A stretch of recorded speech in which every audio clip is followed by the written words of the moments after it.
speakers introduce themselves today because it'll save us a lot of time and we can get more good juice flowing.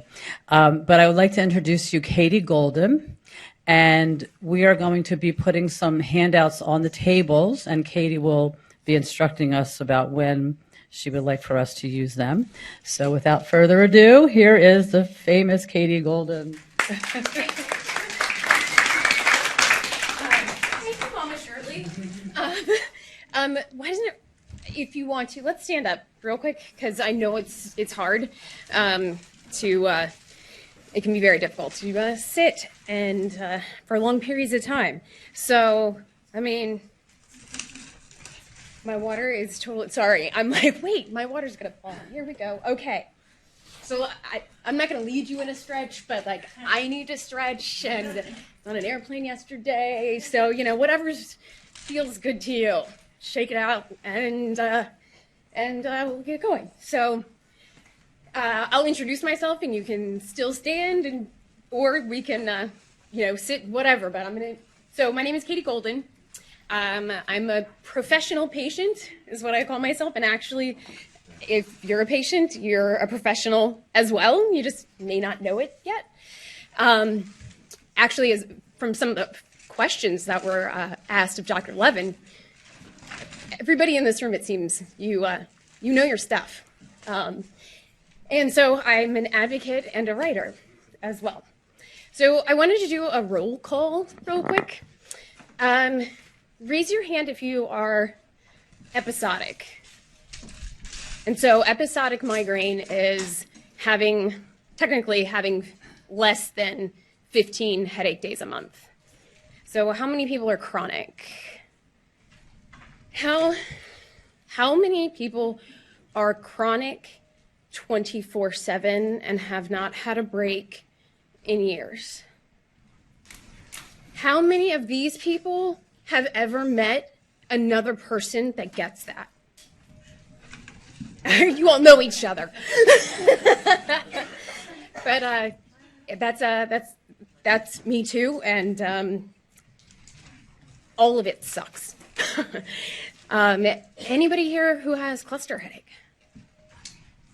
I'm sorry. Any other primary headache? There are over 300 different classifications of migraine. So if there's another one, thanks. How many are caregivers? Thank you. Thanks for being here and for doing what you do. Healthcare professionals, I mean, and I know, awesome. Healthcare professionals who also have headache disease. Headache disorder. Thanks. Who has been here, or who this is your first time going to an in-person event? Awesome. Well, this is going to be interactive because that's how we're going to do it. So I'm really excited. That's a lot of people, and so hopefully you guys will keep doing this. Has anybody ever attended a Miles for Migraine event in the past, either a race, education day? Gotcha. Sweet. All right. Okay, I am clearly needing to do this. Okay, I'm going to go very quickly through my story, and I think that while everybody's story is different, we'll find commonalities. So I was episodic at age 5. I had an aura, and I vividly remember this. So it was very easy for me to get a diagnosis. And right before I turned 30, I got a migraine attack like normal, and it never stopped. And that was 8 years ago last month. So I'm always in some level of pain. It just, for those who don't have 24/7, well, you know, you all get it. Because even if you're in the hangover phase, or, you know, there's just different variations. And so I had to stop working. I was a commercial real estate lender for a small community bank in DC when this happened, and I tried to work for 2 years. My employer was extremely amazing at helping me work things out, but after 2 years, my headache specialist at Georgetown, Dr. Alani, who I owe a lot to, said, you've got to at least do short-term disability for a little while. that didn't make a difference. And so I had to stop working altogether. And so then I needed a purpose, and I couldn't just sit still. So I started writing for Migraine.com. And then through that, I got to see and learn a lot of, just connect with a lot of different groups and a lot of different people. And so then that's how the advocacy came in. So we're going to talk about the advocacy piece. This is a slide, because I was a banker, so numbers make sense to me. We're going to talk about the 5 stages of grief. Shirley, I think if you could start passing the little things out. There you do. Oh, you're ahead of the, all right. Productivity, it takes me 2 to 3 times longer. I'm sure you guys get this as well, to do anything. Hence why I was in the back of the room and everybody came in and I was still finishing these slides. I was 32 when I had to stop working. Family relationships are less than they used to be, but man, I have an amazing, my friends, and then I have my migraine family, and it's really amazing. And some of these people are just online, but they're family to me, and that has been a blessing. And independence. I just wrote it takes forever to manage the paperwork of our disease. So I wanted to talk about the stages of grief before I get into anything else, because it's not so. The stages of grief: denial, anger, bargaining, depression, and acceptance. Healing is not linear. The stages of grief are not, I need to stop using the mouse and use the arrows. I'm so sorry. Because I talk in my head. Healing is not linear. Stages of grief are not linear. I have reached acceptance, and then something else gives me a swift kick in the arse, and then you can go back to being denial or the bargaining phase. And so while I may seem to have it together, no, I don't. I've been living with it for 8 years, but there's a lot of times when something hits me and it's too much and I revert back. So that's that can happen. In one word, Migraine.com, I write for, they asked in a survey, what would you call migraine in one word? And this was from 2018, and debilitating was the biggest, largest number of people that said that's how they would describe it, with hell being the next one, and I would agree with that. Okay, so that brings me to migraine thief. So let's take a minute to actually just acknowledge that what the disease that we have sucks. And that's okay. And it's okay to ask for support. And it's okay to put on a brave face when you need to and just push through your day. Everybody's got to do what they got to do.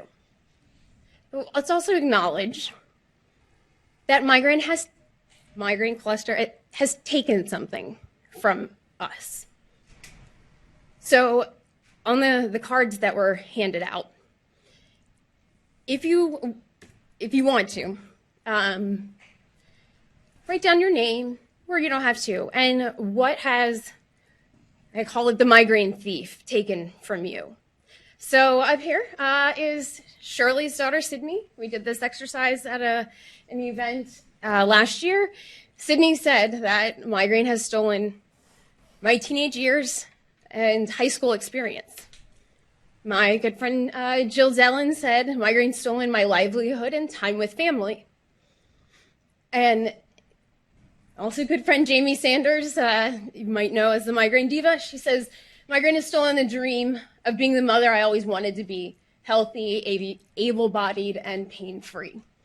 And I didn't put it in there, but my boyfriend of almost 9 years did this exercise too, and he is a caregiver. He does not have migraine, but he said, migraine has stolen times with my love. Stolen times with my love. So I've really clung onto this phrase, never let your pain go to waste. So we're going to talk about how different ways through advocacy that you can do that. But when chronic illness strikes, our lives, our dreams, our relationships change dramatically without ever having a say. Friends leave, relationships crumble, careers disappear, and ambitions or dreams are no longer attainable. Finding the new you takes going through the grieving process. But we can't get stuck in one phase without growing. So we're going to talk about how you can grow. So if you guys could hand out the second one. So as they're handing that out, I really would love for people to on the card, or at least think about what has Migraine Thief has taken from you, because we're going to circle back to it. And while this part is being passed around, does anybody want to share what Migraine Thief has taken from you? That's okay. In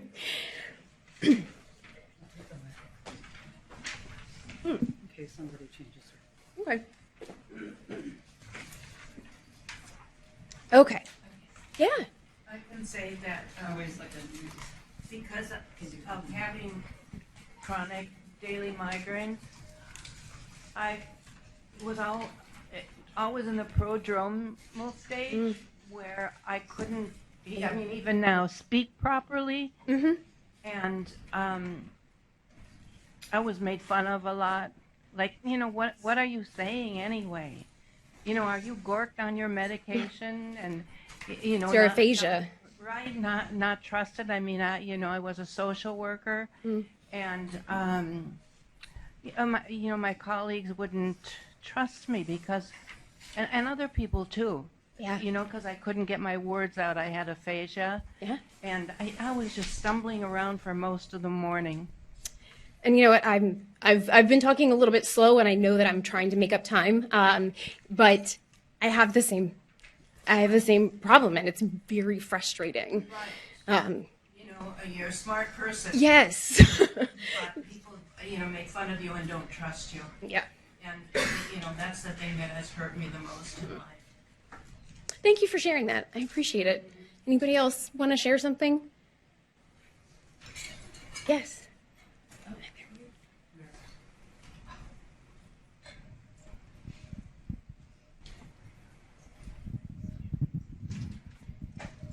So I have migraines myself, and I have a 17-year-old daughter. It's okay. We're all here with you. You take your time. It's not possible for us to be spontaneous, and we've lived with this. I was 6 when I first had my first one, and she's been 7. She was 7. So seeing my 17-year-old venturing into her young adult life and having to have this break on is really hard. Is she chronic? That's heartbreaking. We're going to thank you for sharing that. And anybody else? Yeah, please. For me, it's stolen my energy and my vibrance, and as a result, my ambition to get things done in the world that I want to do. Yeah. And the guilt that comes with that of like, why can't I get out of bed and do what I want to do? But yeah, it's not your fault. So we're gonna talk about some ways. So I wanted to get this out of the way because I think it's really important. But now we're going to talk about some ways that you can help yourself and take some power back from what your disease has taken from you. So what you have here is actually something that Shirley Kessel has mentioned multiple times, and so I have to give her full credit for this, that advocacy needs to be part of your treatment plan. And therefore, everybody's got a prescription pad here. if your doctor wrote advocacy on a prescription, what would you do? Would you say, what are you talking about? Would you say, I don't know how? Would you say, that's intimidating, I don't have enough energy? My insurance doesn't cover it. Sorry, that was really funny. It doesn't. And so we're going to go through different ways that you can advocate, because that word alone can be very intimidating. But you may not realize that being in this room right now is advocating for yourself, is taking care of yourself, and so you're probably doing it more than you realize. So as we go through some of these, if you want to write down on there, pick one or two things that are of interest to you. And then maybe we'll share those a little later. So first thing is join an event, which you guys can check the box on that because you're here today. Miles for Migraine, obviously, education days and the community events, and their migraine community support groups, which is a project of Miles for Migraine. And then there's also the Out of My Head film, which is a documentary, and there are ways for you to bring it. If you haven't heard about it, I can give you more information, but there's ways for you to bring it to your town and have it shown at no cost to you. So those are some things. I go to a lot of the Miles for Migraine races because they're fun, and I wear a purple wig and a tutu and and cheer other people on. And so this was in LA, and that is Dr. Bill Young, who is on the board of Miles for Migraine, and he's at the Jefferson Headache Clinic in Philadelphia, and he has been one of my doctors. And that's also Shoshana Lipson. If you're on social media a lot, she has a CGRP group, that's a closed group, specifically so people can talk and ask each other about what they're experiencing. And I mentioned early Dr. Alani at Georgetown for me really helped me in changing my life, and so has Bill Young. And also his another colleague of his at Jefferson, Dr. Nahas. And before I forget, because I will, I was going to say this later, those three people, I'm going to cry, listened to me,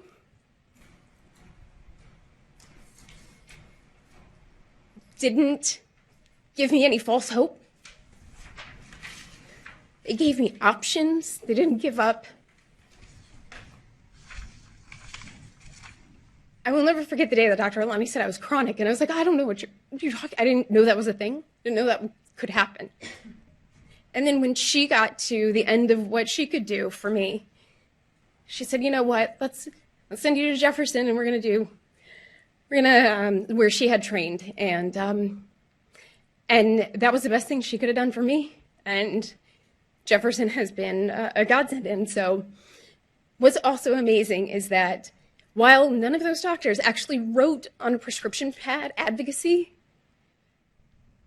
they have walked with me, they have followed me, they have shared things that I write. Those three doctors embody advocacy, and doctors and patients working together in advocacy. Bob Shapiro is, I'll get to that, a Headache on the Hill, and he's also somebody that is just really, really amazing. And I think that in the headache community, migraine headache cluster community, there are a lot of amazing doctors who walk with us. Okay, so there are other things that you can do. You can contribute your talents. You can volunteer. Thank you to the volunteers who are here today.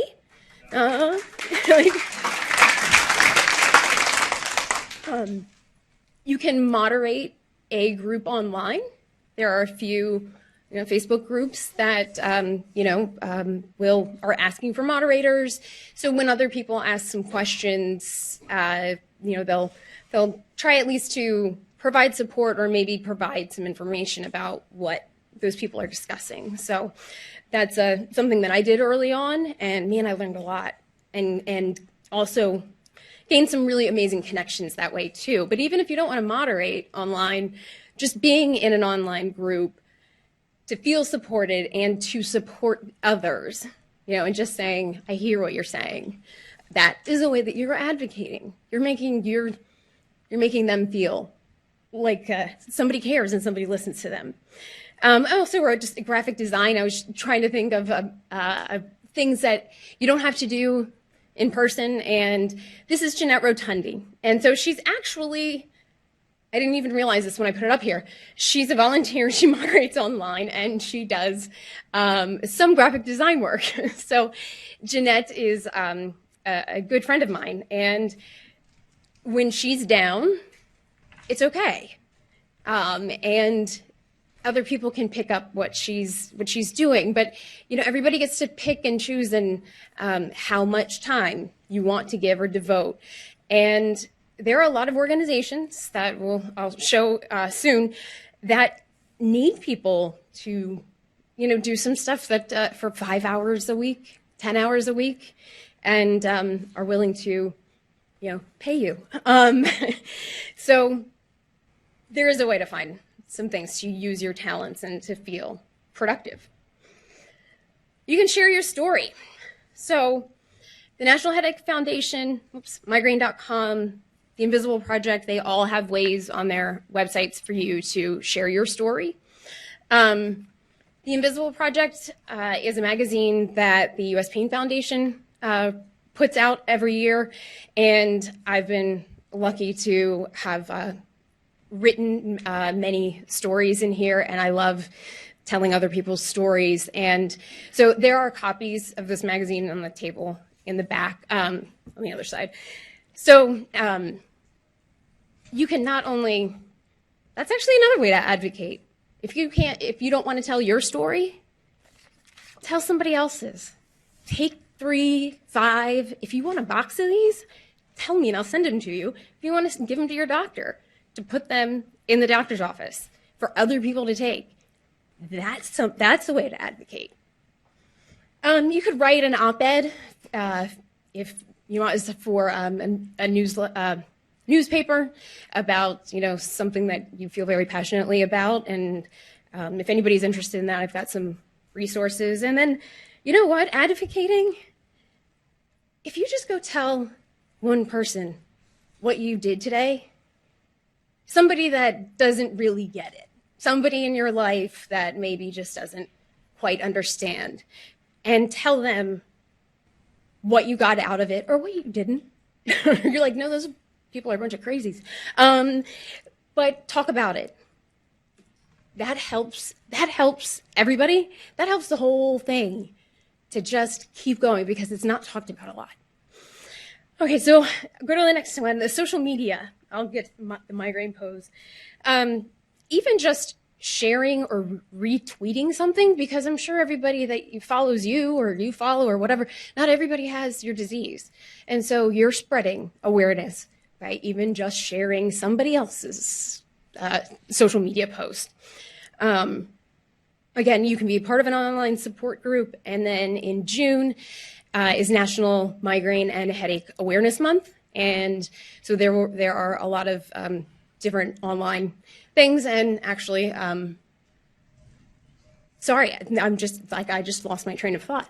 But during June, there are a lot of opportunities, and we'll get to a website that can help you pick and choose what you wanna do.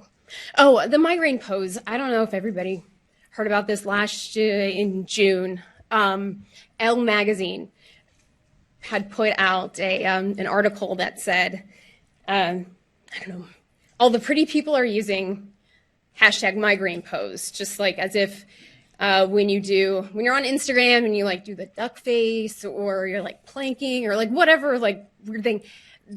A woman had coined this term, the migraine pose, and the way that they explained it was very glamorizing the disease, because if you put your hand like this and pull your skin back, It'll look like you had maybe some Botox and a facelift, and then it frames your face. It also kind of looks like, the typical, like, oh, woe is me woman of, that's, so it's just such a ridiculous picture of what migraine is and holding your head. And then also it shows off your manicure if you do this. Not cool. So a large group of us were together actually when this happened. And Jamie at the top there, that was one of her migraine poses. Lindsay there, sorry, it's graphic, but that's real. And that's what, so we flipped the script. And I'm going to give Jamie a lot of credit for it. She I don't want to say lashed out. She was very pointed and said, this is not okay. Migraine is a full body experience. You can't glamorize our pain. We all got behind her.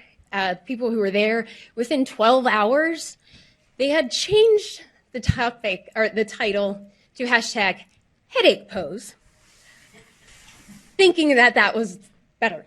It wasn't, but then it started a movement of a lot of people saying, using hashtag true migraine pose or true headache pose. And so being vulnerable, in that way and being open to showing that, we don't show that because we want to be in a dark room. We don't want people to see that. But those of us who are willing to, that's how people are going to get why this is not just a headache. I hate that phrase, and I hate when people say that. So in your daily life, you can advocate for yourself by educating yourself. There are a lot of websites I'm going to show that have some really great information, and that way when you go to see your doctor, you have questions, you have done some research, maybe you have some suggestions or questions for them. So educating yourself is advocating for yourself. Again, like I just mentioned, talk about it because people don't. And changing the language. I think you'll have noticed that I say who has migraine disease or I had a migraine attack instead of I have migraine headaches. Because you wouldn't say I have cancers. Migraine is a disease. So there's some info on that. I'll get to that too. So a lot of people try to give us well-meaning advice. And I just wondered somebody share something ridiculous that somebody was told you to do that would cure your headache. Yes, please. Raw sliced potatoes on my face. On your face? Or who else? We all have that. She lives in Moran. That's not shade. Who else has one? Deep breaths.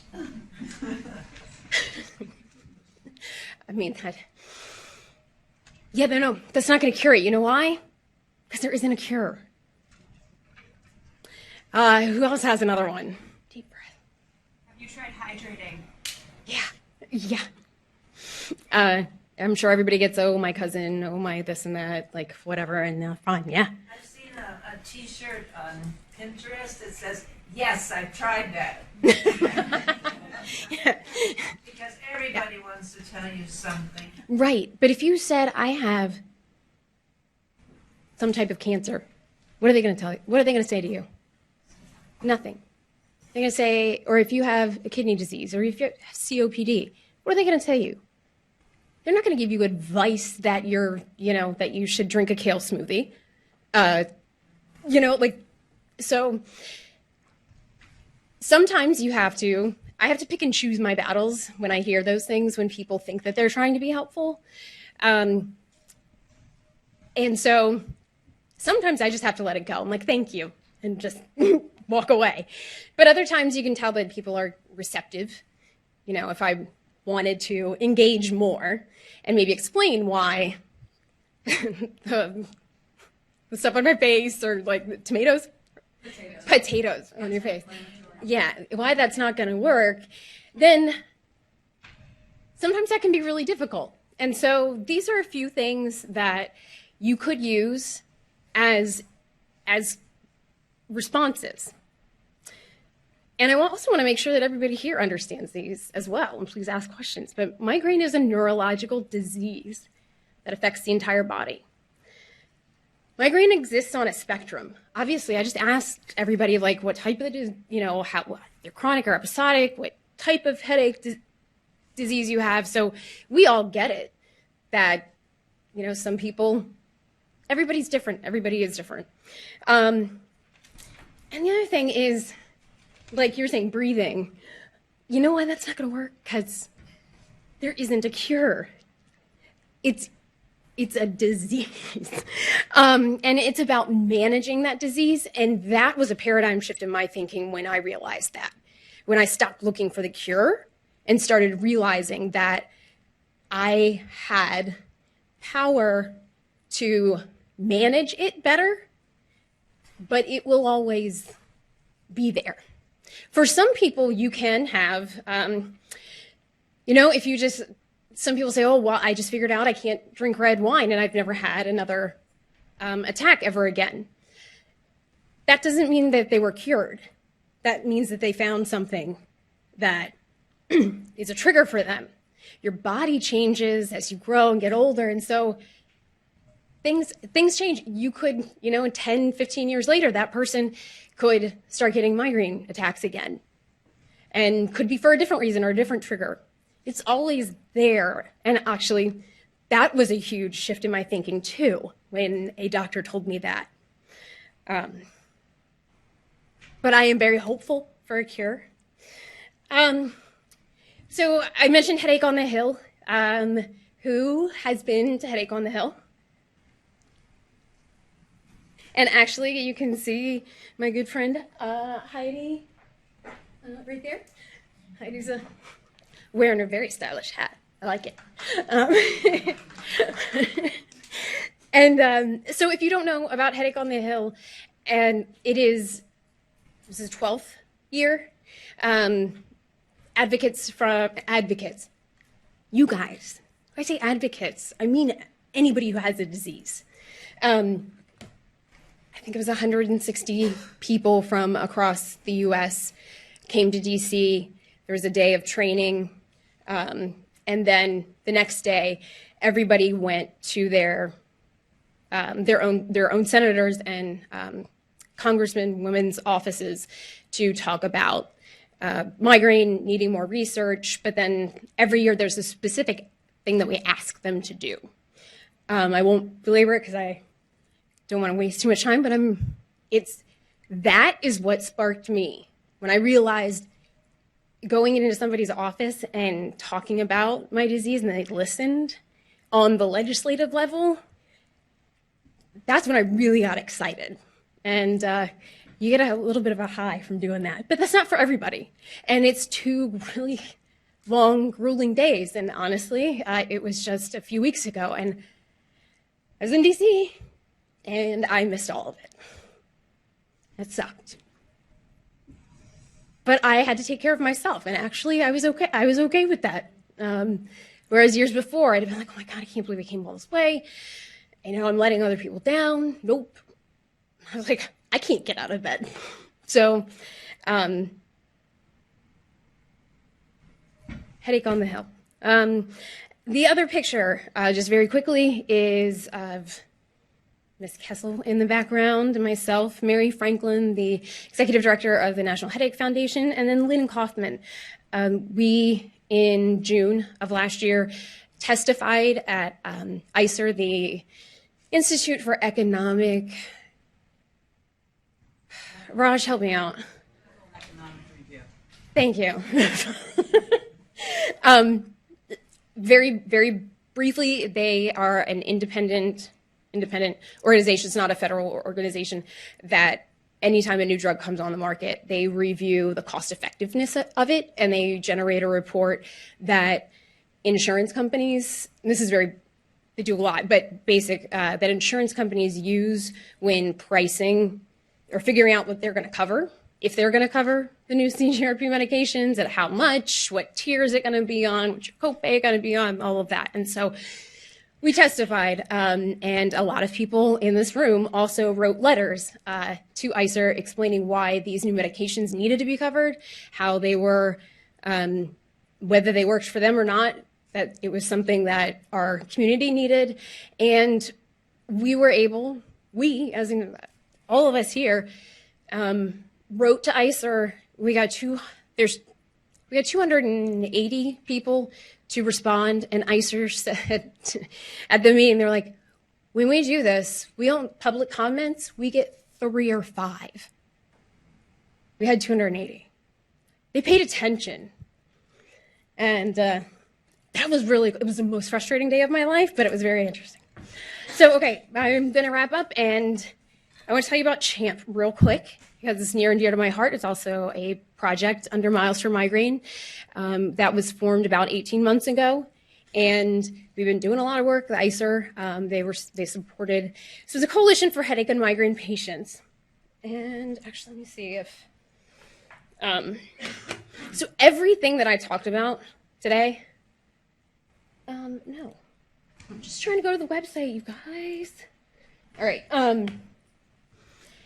every event, every organization that I mentioned, online support groups, headachemigraine.org. I've got some cards and stuff in the back. So they're doing a lot of work, it's a coalition. So we have meetings, and the heads of nonprofit in this space come together, and we're really trying to shift the dialogue to really support patients, because this right now is kind of the time to do it. So I won't plug too much on CHAMP because I'm running out of time. But again, I got materials. Ask me. I'm on the steering committee along with Shirley here as well. So, okay, this is it. Who wants to share what one or two things that you're like, oh, I may want to look into that. You don't have to promise anything, but something maybe you never thought of. That is advocacy. Something that maybe you want to do that you hadn't thought about before. Yeah. I've been sitting here tweeting on social media about this topic, and so I think that's something that It is inspired by. I think, did everyone hear that? Tweets.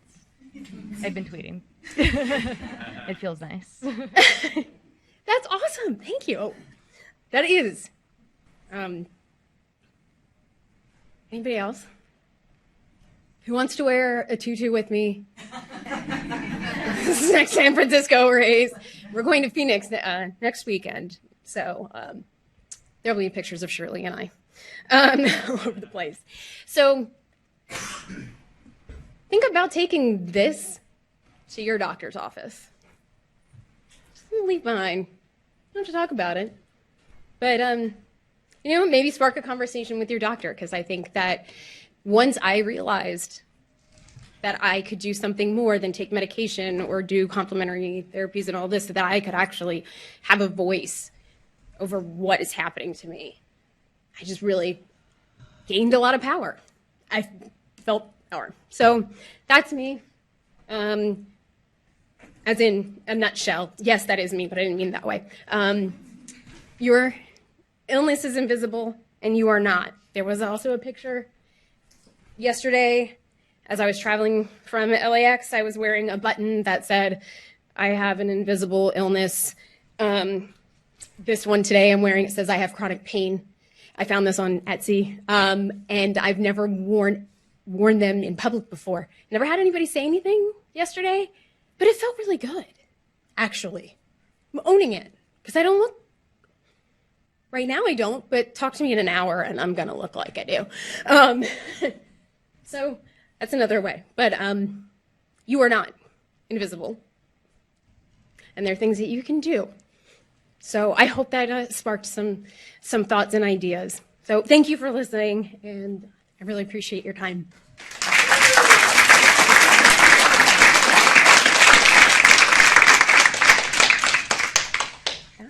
Then Thank you to Shirley for saying that advocacy needs to be part of the treatment plan.